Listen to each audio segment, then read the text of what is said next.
Ventana Abierta, una mirada al país, a la comarca y al mundo. Todos los jueves a las 18 horas, aquí en Fénix, 1330 AM.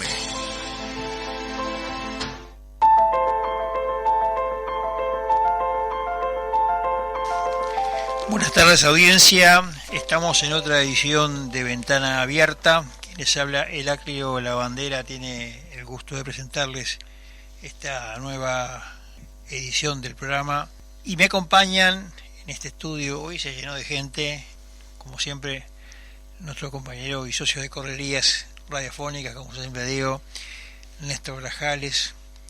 Apareció nuestro compañero y amigo Alex Martins, que estaba de licencia técnica.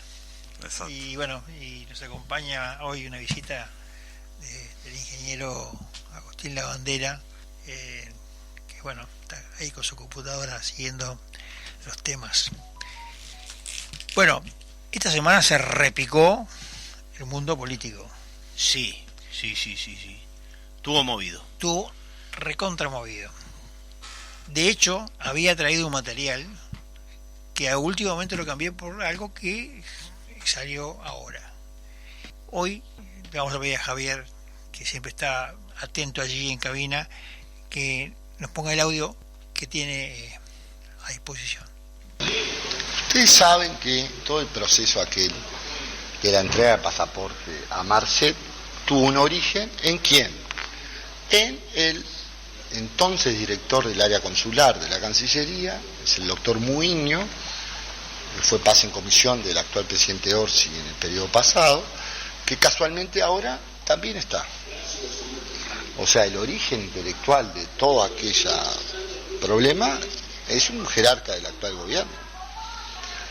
Segundo término, sin entrar en otras disquisiciones. ¿Por qué califica de hechos de corrupción? ¿Sí? Y resulta que una de las protagonistas de aquella telenovela, ¿qué pasa? Se va de embajadora a Lisboa, la premia con una embajada en Lisboa. Entonces, es bravo, ¿no?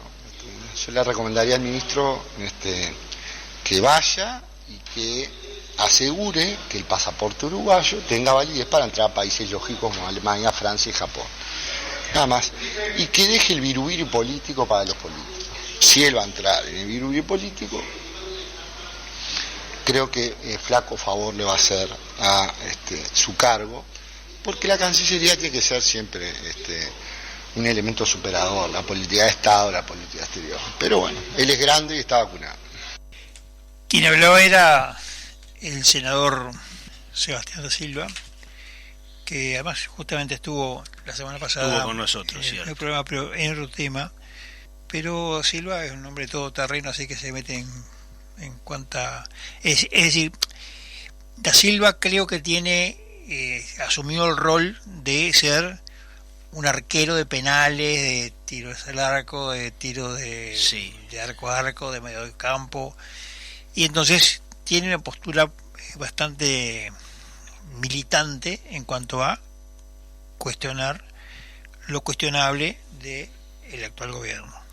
Hay mucha gente que lo señala como, si no la única, una de las pocas figuras políticas que hace una oposición real al gobierno. De hecho, habrás visto, Heraclio, anda por ahí por las catacumbas de las redes sociales y del WhatsApp, una foto, no sé si es una composición o directamente creada con inteligencia artificial, una imagen de el senador da Silva emulando un llanero solitario.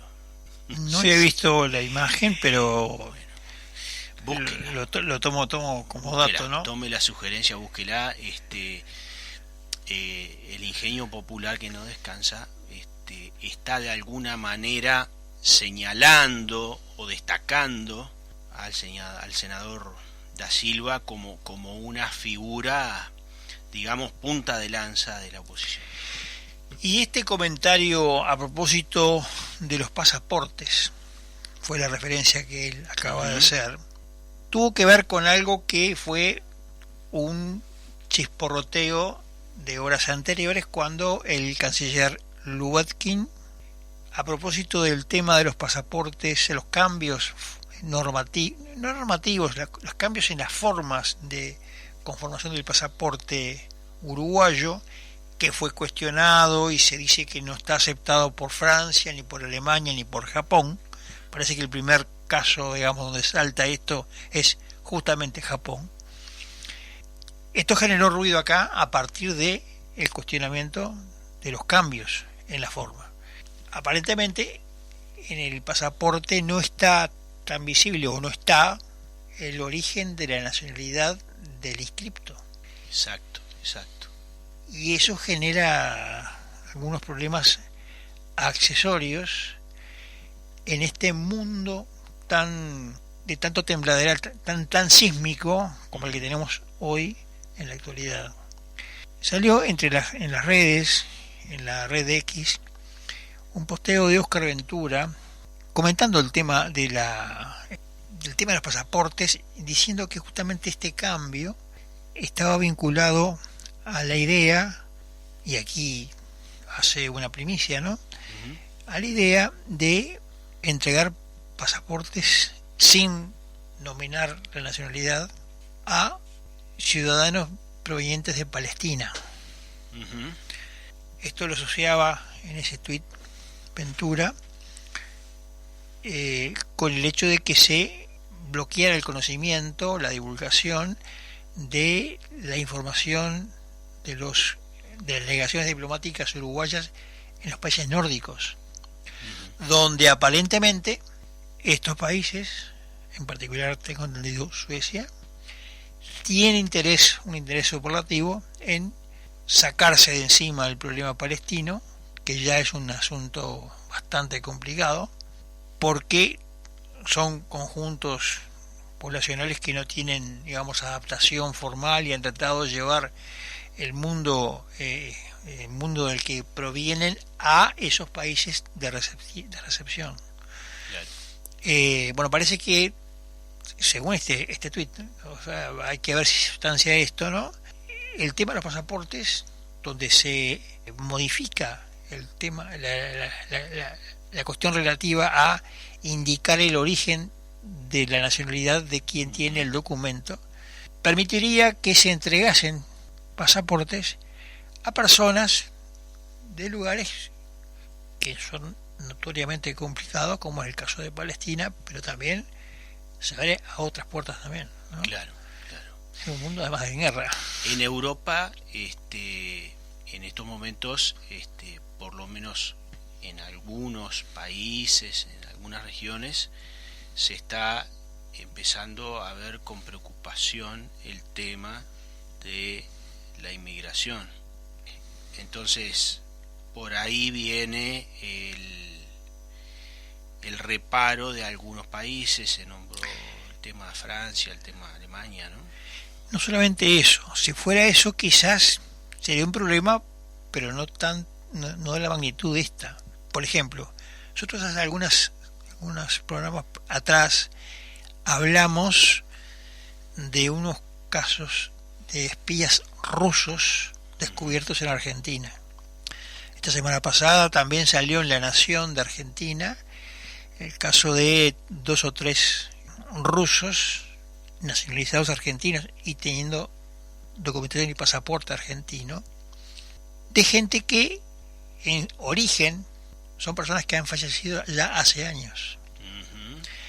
Antes habíamos comentado algo que fue un informe de Infobae, y comentamos también algo de que se dio acá, porque todo esto está vinculado con el tema también de los pasaportes rusos acá en Uruguay. O sea, todo este tema es parte de lo mismo, que no queda claro exactamente cuáles son los marcos referenciales de todo este problema, pero sin duda alguna estamos hablando de este negocio que estamos arriba de la mesa. Entonces, el problema es que si el pasaporte uruguayo es para pasar emigrantes de otras naciones, es una cosa. Si es para pasar personas vinculadas a los servicios de inteligencia, de espionaje, o terroristas, o en fin, vaya a saber qué, pero que están en el índice, digamos, de los controles Claro. de seguridad en el mundo, el documento uruguayo puede pasar a tener digamos, pasar a ser cuestionado, como ya está siendo, al menos nominalmente, en forma nominativa. Se ha dicho que ya no lo aceptan ni en Japón, que fue el primero que estableció el tema, como dije hace un ratito, Francia y Alemania. Y esto era un flanco al gobierno, porque de alguna manera el hecho de traer palestinos acá, que si esta hipótesis fuera cierta, implicaría un cambio también en las líneas de fuerza diplomática que el mundo está teniendo. Claro. Uruguay tiene una postura que muchos califican como pro-Israel. Yo creo que oficialmente el gobierno ha seguido, el gobierno anterior tenía una posición claramente alineada con los reclamos que Israel hizo a partir de los incidentes de octubre de hace 2 años, que detonó toda la guerra en Medio Oriente, que después se fue expandiendo a Gaza, después al Líbano y ahora con Irán. Bueno, todo eso generó un clima, y aparentemente, si esto se sustanciara así, si esto fuera así, como dice Ventura en su tweet, con hilando muy fino, es probable que tengamos otros problemas accesorios. El tema palestino no está lejos del Uruguay, sin duda, porque los líos en el Medio Oriente sí están lejos, los líos formales, pero la migración, la diáspora palestina tiene presencia aquí en la zona, sí. Es sujeto de investigación permanente de los organismos de seguridad de Estados Unidos, por lo menos, en la triple frontera. Hace años que se habla de los palestinos del Chuy. En fin, creo que no es un tema que sea de dejar de costado. Y abre un frente al gobierno que, sin duda alguna, puede tener graves consecuencias.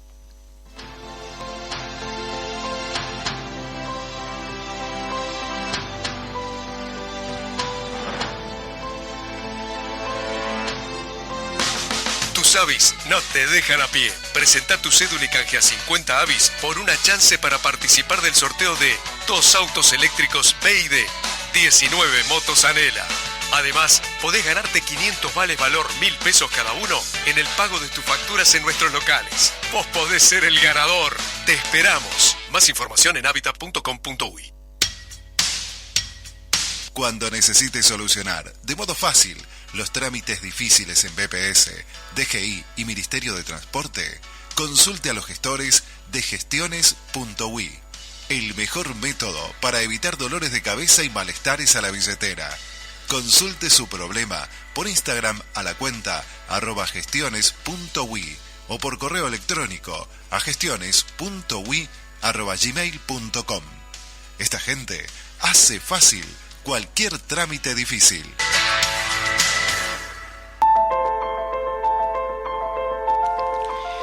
Y seguimos con la ventana abierta de la comarca y del mundo. Yo antes le quería comentar, Néstor. Usted sabe que Habitat ha puesto en el mercado un nuevo servicio, que es el de los lockers Habitat, que es una solución fácil y segura para poder entregar y retirar paquetes en más de 100 locales que Habitat, la empresa Habitat, tiene dispersos por el país. Y también, además, ahora este servicio funciona en Plaza Italia.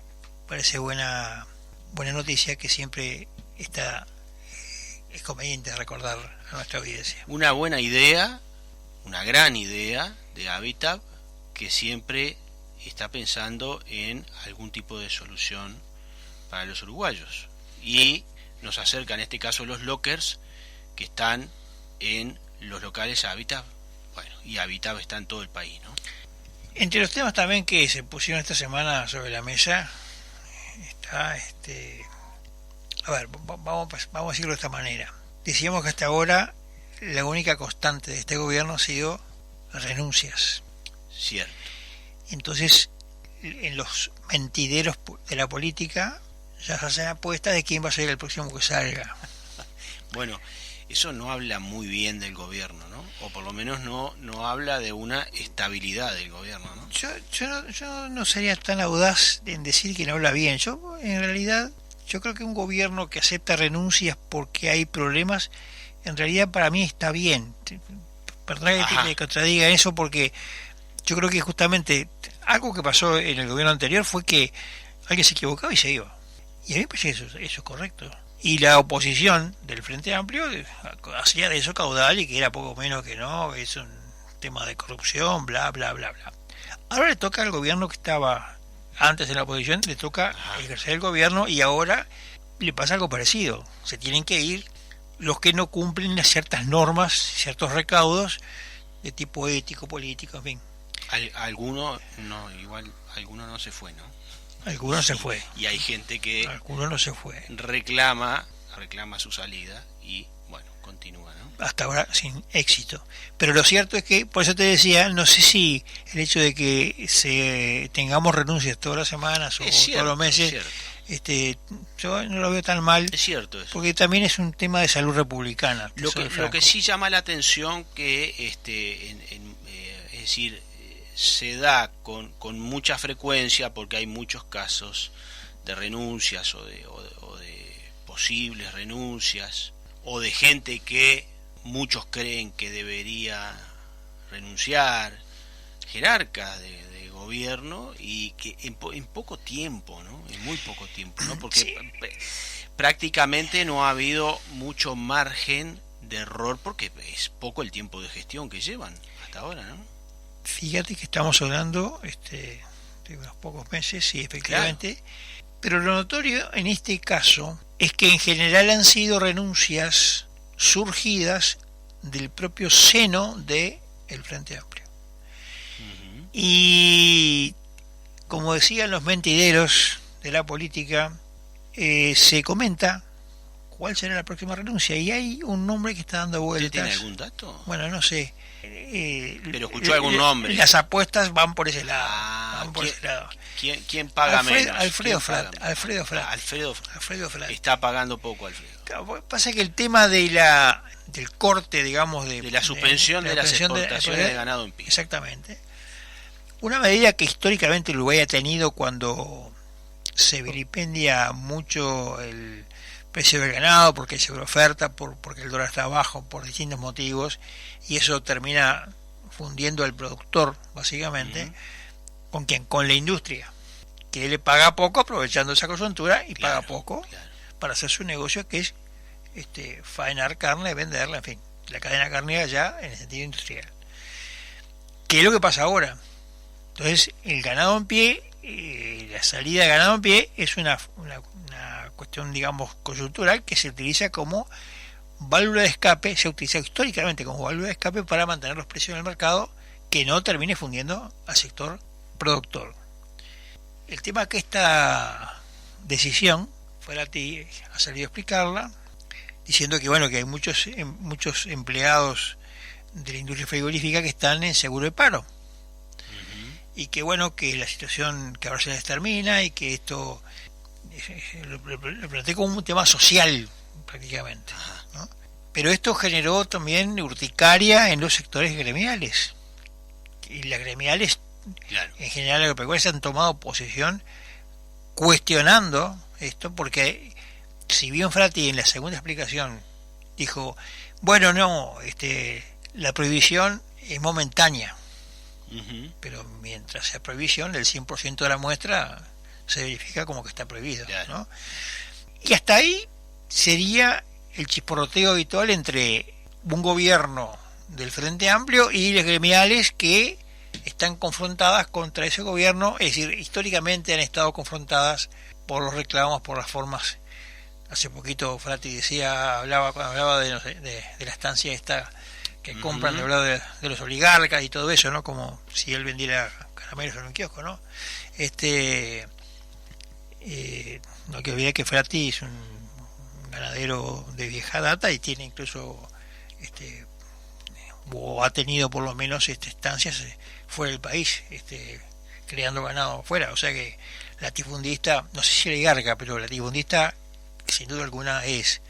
Bueno, pero Frati utilizaba ese tipo de discurso que un poco alegra a la talud más discurso tribunero, digamos. Sí, exacto, la talud del Frente Amplio, ¿no? La talud más dura de frentista.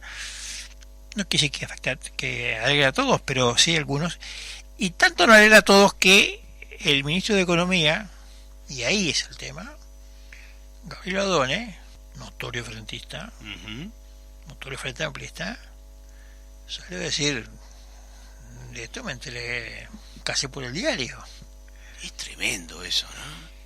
Es tremendo. Entonces ahí viene la configuración de lo que los mentideros de las apuestas que yo decía hace un segundito están orientando a instalar, que es la posibilidad de que Frati sea el próximo que se vaya. A ver, por ahora me parece que no es así, pero está claro que Frati es un hombre que suele ofrecer flancos de discusión bastante provocativos. Cada tanto sale con un discurso insultando, criticando, que genera escozor.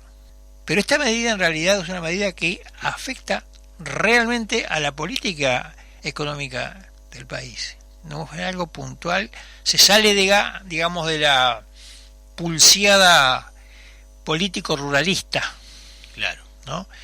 Porque esto afecta directamente a la caja del gobierno, afecta directamente a la lógica de inversión que el gobierno actual quiere instalar, de la mano de Adone, y creo que muestra esa parte del gobierno frente amplista que tiene una visión más intervencionista, y el cuestionamiento de Adone refleja ese otro porcentaje de gobierno de Frente Amplio que es más contemporizador con el universo del mercado.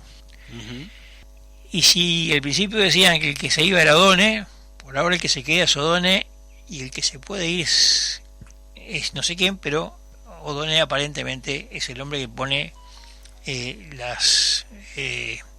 pone digamos las líneas de fuerza dentro del gobierno y dentro de la estabilidad que debe plantear, que debe ser el planteo económico con el que precisa todo gobierno que necesite crecer, ¿no? Porque además sin inversión, sin certidumbre, la inversión desaparece. Como siempre decimos, el dinero es cobarde, y así que ante la primera incertidumbre huye en forma rauda. Pero bueno, veremos en qué se sustancia todo esto, ¿no? Totalmente. A raíz del tema de la suspensión de las exportaciones de ganado en pie, aparecen otros actores políticos que uno a priori no imaginaba que tuvieran expertise en el tema en cuestión, ¿no? Por ejemplo, apareció hace un par de días el señor Charles Carrera. Apareció Charles, dice: la escasez de ganado pronto para faena pone en riesgo miles de empleos en la industria frigorífica. La escasez de ganado pronto para faena. Si no hay materia prima y plantas paradas y trabajadores en el seguro de paro. La medida, aludiendo a la suspensión, es temporal y no afecta a la exportación de terneros para engorde. ¿A quién perjudica entonces? A los Maya Oro. Bueno, allí tuvo algunas respuestas en la red social X. Esa es la pregunta, ¿no? ¿A qué Maya Oro se estará refiriendo el señor Charles Carrera? Un productor con el cual nosotros alguna vez ya conversamos, el señor Francisco Sanguinetti, productor agropecuario de Florida, le contestaba al señor Charles Carrera que hay abundante ganado, y que es natural que en invierno falte ganado gordo por un tema climático, por un tema de disponibilidad de pastura, etcétera, etcétera, etcétera, ¿no? Cabezas hay suficientes, justamente porque el negocio es bueno.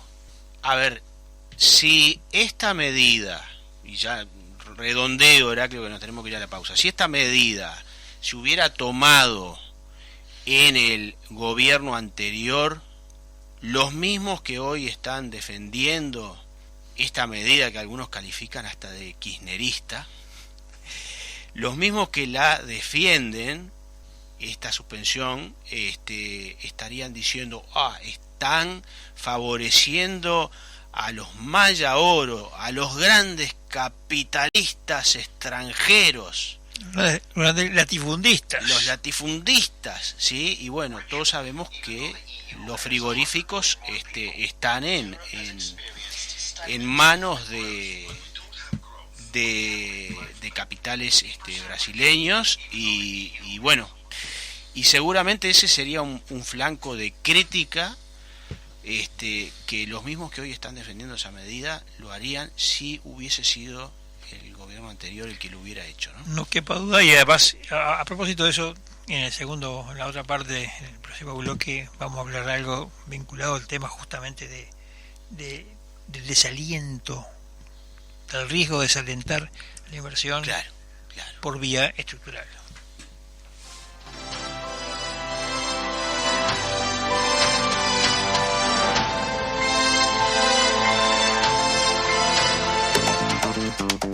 En sintonía CX40 Radio Fénix 1330 AM.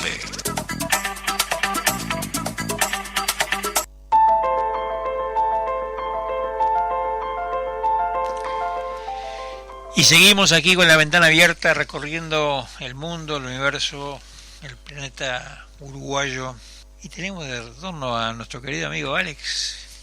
Apareció. ¿Qué tema? ¿Cómo le fue lo primero, ¿cómo le fue de vacaciones? ¿Bien? Muy bien. Bien. Sí. Me tocó hacer algunos kilómetros de ruta. Sí. Asunción del Paraguay, y la verdad que fue un lindo viaje. Bueno, excelente. ¿Trajo garotos? No, Siempre pregunto, ¿va a la China? Traiga garotos. Siempre hay que decir todo el mundo eso. trae garotos. Por si acaso. Bueno, cuéntanos un poquito a ver qué tema tiene hoy Alex. bueno, un poco hablando del tema de los pasaportes, y eso viene al pelo con el tema de la Agenda 2030, donde el globalismo busca una inmigración un poco más descontrolada a veces, y se ve esa degradación de la cultura local con esto. Pero lo que traía era el tema de algunos objetivos de la Agenda 2030 y algunas miradas críticas acerca de estos objetivos de algunos autores que dicen que esta agenda, con un lenguaje muy aparentemente consensuado, humanitario y objetivos muy loables, a veces pueden traer atrás de ello características de ingeniería social. Perdón que te corte, pero sería importante contextualizarlo para que el público que no está informado de esto sepa. La Agenda 2030 es un planteo realizado a nivel global, a nivel de Naciones Unidas, justamente para tener objetivos para el año 2030. Entonces, en ese sentido, por eso... Sí. Pero vale la pena hablarlo, porque muchas veces uno mismo se olvida que ese tema está a veces en la burbuja política o en la burbuja informativa y no tiene, así digamos, la gente común no entiende cómo le alcanza esto. Entonces, perdón que te corte. No, exactamente, Heraclio. Se trata de 17 objetivos, 169 metas que se definieron por un conjunto de expertos, 80 personas aproximadamente.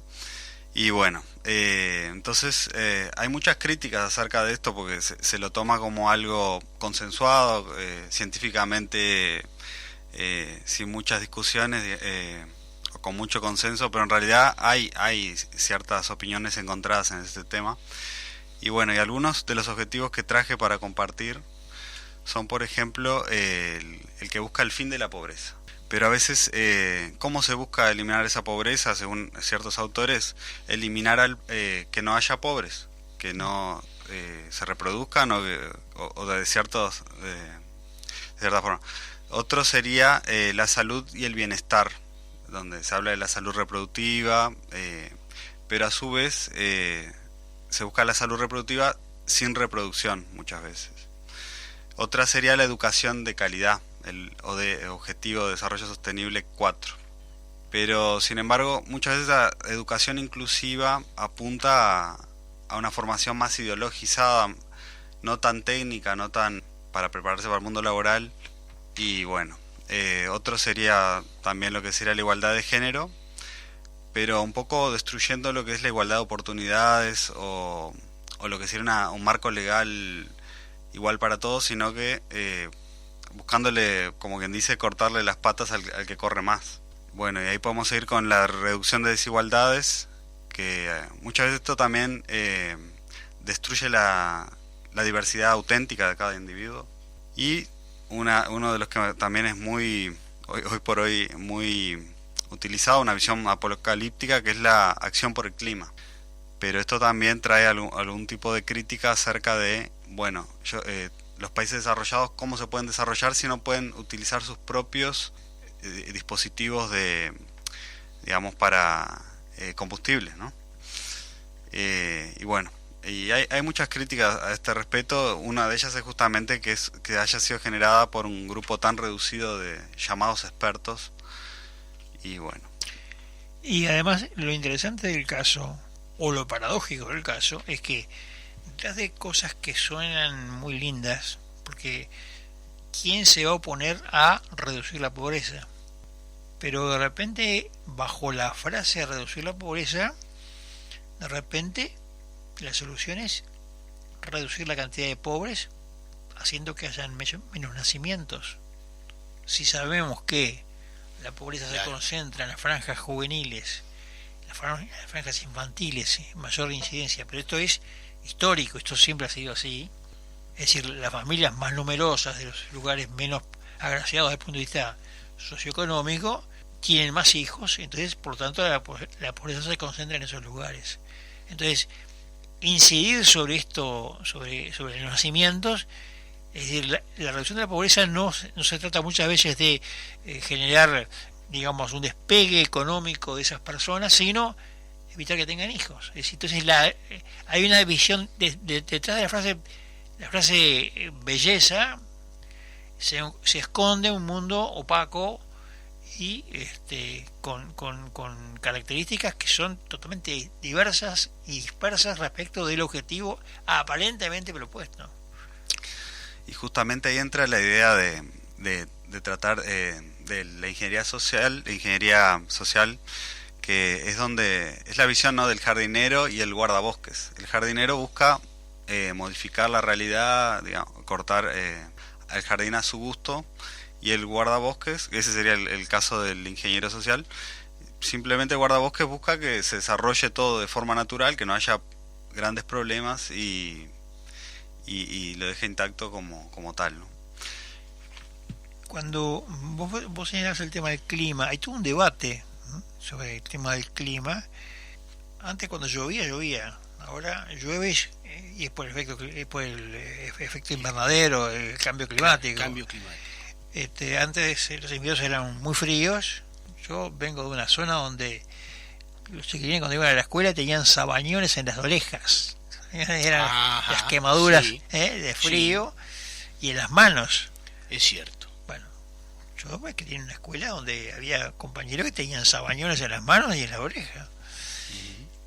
Nadie hablaba de cambio climático. Ahora parece que eso es fruto del cambio climático y los niveles de temperatura son más o menos similares a los que se daba en aquellos ciclos. Es que muchas veces se hace referencia a temperaturas extremas, tanto en calor como en frío, de varias décadas atrás. De repente un día hace un frío bárbaro y alguien dice, desde el año no sé cuánto no se daban temperaturas de 10 grados bajo cero. Resulta que parece que ya hubo temperaturas de esas, claro. Pero ahora, como tú decías, Heraclio, llama la atención. Lo llamativo también es que consideren una nueva tendencia, digamos, a un cambio climático, cuando estamos hablando de cuántos años o décadas podemos tener información climática, Alex? ¿De Bueno, cuánto hablamos? Vos que sos especialista en tratamiento de grandes cantidades de datos. No, sobre respecto de esto, Néstor, lo que puedo decir es que cuando uno mira las temperaturas terrestres Sí. en los últimos millones de años, se nota que hay ciclos donde se sube y se Claro, baja, claro. se sube y se baja, que incluso se llega a congelar el planeta Tierra y luego sube nuevamente y se completa Las el famosas eras glaciares, ¿no? y eso ocurre, estamos hablando de 200.000, 500.000 años, y esas cosas, mirando décadas, pierden un poco el sentido porque estamos haciendo mucha lupa por eso que la mitad de los expertos opina una cosa, que Claro. sí hay un cambio antropogénico o que viene gracias a la mano de la actividad humana, y hay otra visión que dice que esto es muy complejo y todavía no podemos determinar que es por la emisión de carbono o por la ganadería o por otras.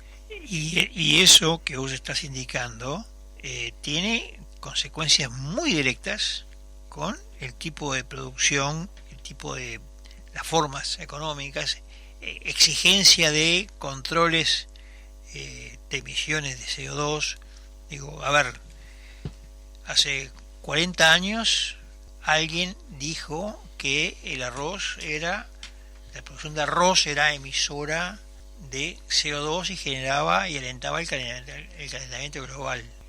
Hace 40 años, literalmente, porque Ajá. fue algo que yo manejé haciendo trabajos para las gremiales de arroz, de productores de arroz, y ya se empezaba a hablar tímidamente del problema de la generación del calentamiento global y la generación de ganado vacuno. Sí, sí. Hoy ya se está hablando que la carne de vaca produce calentamiento global, que es más riesgosa. El tema parece que son las flatulencias de las vacas. Sí, Así pero además dicen también algunos. el tema es que aparecen fábricas que hacen con impresoras 3D Las hamburguesas. los churrascos. Los churrascos, literalmente. Sí, lo más lindo del caso, ¿no? Es que quienes nos hablan de el calentamiento global, las emisiones que producen las vacas, las emisiones contaminantes, bueno, sea motores, a combustión, las emisiones que determinados procesos industriales producen, etcétera, etcétera, etcétera, etcétera. Son señores acaudalados, adinerados, que tuitean o escriben artículos en las redes sociales y en los medios de prensa de difusión masiva desde sus computadoras, desde sus celulares de alta gama, incluso lo van haciendo mientras que viajan en sus jets privados. Parece que los jets privados que usan ellos, la construcción de esos jets privados y de esas computadoras y de esos teléfonos, la de ellos parece que no afectara y que no generara un cambio climático, pero la de toda la masa sí lo hace, ¿no? Qué contradicción, ¿no? Qué paradoja, ¿no?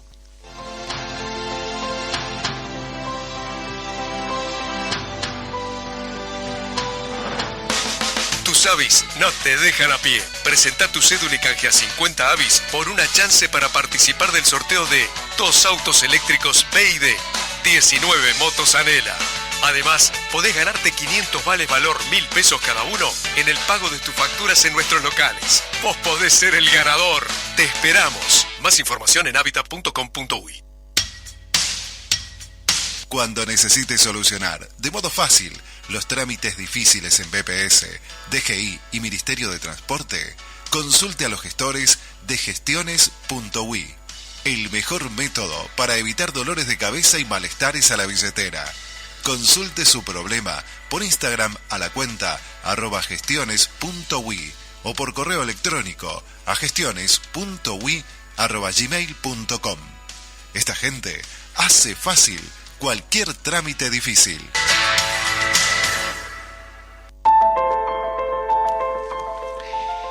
Y llegamos al último bloque de Ventana Abierta. Y a propósito de los temas que estábamos conversando hace un rato, vivimos un tiempo neomalthusiano, donde la premisa aquella que en el siglo XVII instaló Thomas Malthus, de que la población crecía más que los alimentos, lo cual generó la teoría malthusiana de que había que controlar la población. Después de eso se renovó en el siglo XX con el neomalthusianismo, tomó las viejas ideas, las refritó, como se dice en el periodismo, y tiene una expresión actual que es la sospecha de que la malicia, la maldad está justamente en el universo de la humanidad. Pero hoy surgió una información que se hizo de mañana ahí en Presidencia de la República como ámbito para presentar. Se realizó un pequeño encuentro donde el Instituto Nacional de Estadísticas presentó sus estimaciones y proyecciones de población del Uruguay en base a los datos que surgen del último censo, el censo de 2023, cuyos indicadores principales se están conociendo, pero de esto surgen notorias deducciones prospectivas, o sea, hacia el futuro, ¿no? Y lo interesante del caso es que hoy presentaron estas proyecciones y conclusiones, porque claro, con el famoso diálogo social instalado, al que convocó el gobierno en la víspera, estos indicadores de alguna manera debieran condicionar, y me parece prudente que sea así, porque esto es la realidad, esta es la materia prima con la cual Uruguay va a tener cualquier tipo de percepción de futuro y de diálogo social. Si no sabemos lo que pasa con la gente, cuánta gente hay, qué tendencia, qué edades tenemos, eso es una gran incógnita que uno tiene que despejar y debe necesariamente contemplar en cualquier planteo de solución. Y entonces ahí vamos a los datos duros y puros, ¿no? Hay un informe que establece el INE donde dice que en el año 2020 se llegó a una máxima de 3 millones de personas, 510.000 personas, y a partir de allí comenzó una reducción progresiva, estimándose que en el 2045 habrán 3.400.000 personas, o sea, 100.000 menos. Y en el 70 habrán apenas 3 millones. 2070, porque se tomaron ciclos largos, ¿verdad? Para ver cómo se comporta digamos el desarrollo de la fertilidad humana, la tasa de recambio de la población. Hablamos acá hace un minutito en el intermedio de la publicidad. Uruguay tiene una situación de reproducción, de fertilidad bastante preocupante. Alguien decía que era mala, pero no tan mala como otras naciones. Pues te puedo decir que en Estados Unidos la tasa de hijo por es de 1,6. En la Unión Europea es de 1,4 y en Uruguay es 1,2. O sea que aquí sí que Uruguay está peor en ese sentido que lo que uno puede encontrar en los países desarrollados que han aplicado políticas de control de natalidad, porque esto no solamente es natalidad, es un tema de natalidad, de decrecimiento de la población, de que a su vez también la población vive más años. Esto genera otros fenómenos, otros procesos sociológicos y económicos que deben ser contemplados. Vamos a hablar un poquito de los datos puros y duros, ¿no? Decía que esta disminución que mencioné recién, de perder 500.000 de uruguayos en unos 30 años, corresponde a un crecimiento natural negativo que es sostenido producto del descenso de la natalidad y un aumento de las defunciones. bajo el supuesto de saldo migratorio exterior nulo. O sea, dice, lo que acá está dicho así, la estimación de migración como que queda suma cero. Claro. Porque está en aleatorio la estimación, los que vienen, los que van. Hay distintos factores. En el fondo, en esta cuenta no lo están contabilizando. Claro. Pero sí está claro de que el decrecimiento natural, hoy mostraban, por ejemplo, ustedes vieron esas pirámides demográficas, ¿no? Donde uno ve cómo se ven por rango de 5 años, o sea, barrita de 5 años, te arman, varón o mujer, ¿no? Entonces te arman un perfil de una pirámide, de una parva. Bueno, la parva que genera, que hay hoy, los indicadores demográficos, es una parva de una población envejecida, una base muy chiquita, quiere decir que menos chicos, menos chiquilines, de franjas etarias más pequeñas, y hay un envejecimiento acelerado. Entonces digamos, en esa pirámide hay una especie de, parece un árbol en realidad, parece un árbol claro.